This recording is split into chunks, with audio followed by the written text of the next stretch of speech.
Alright guys, sa mapagpalang araw sa inyong lahat, meron tayong reaction video. Dito kay Karob 3, pumiral na El Nino sa Pacific Ocean. Nasa moderate stage na. Ayan na, banta ng tagtuyot, mas tumindi.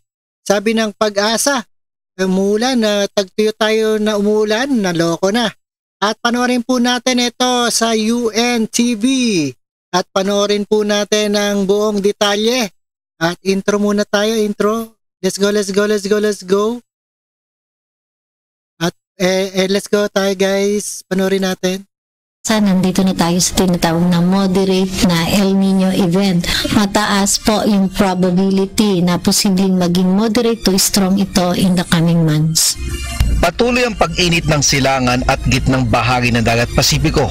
Ayon sa Pag-asa, sa mga susunod na buwan ay posibleng lalo pang tumindi ang pag-iral ng El Nino. Bilang epekto sa Pilipinas, nakapagtala ang ahensya ng pagkabawas sa karaniwang dami ng pag-ulan sa ilang lugar sa Mindanao. Ibig sabihin po, may mga reduction siya sa tubig ulan of around 21 to 60% reduction since po. Ayon sa Pag-asa, ang mas matinding epekto ng El Nino ay mararanasan sa bansa sa tag-araw kung saan mahigit sa kalahati ng lugar sa Pilipinas ay malaki ang pagkabawas ng pag-ulan. Meron lang po siyang kabawasan sa tubig ulan, hindi po nangangahulugang walang ulan ang mga nasabing lugar na mararanasan until March 2024. Mas mainit na panahon din ang posibleng maranasan sa tag-araw. O yun po yung ating inaasahan na pagdating po ng dry season and warm next year, isa po siya na possible na isa sa pinakamainit na taon na mararanasan natin.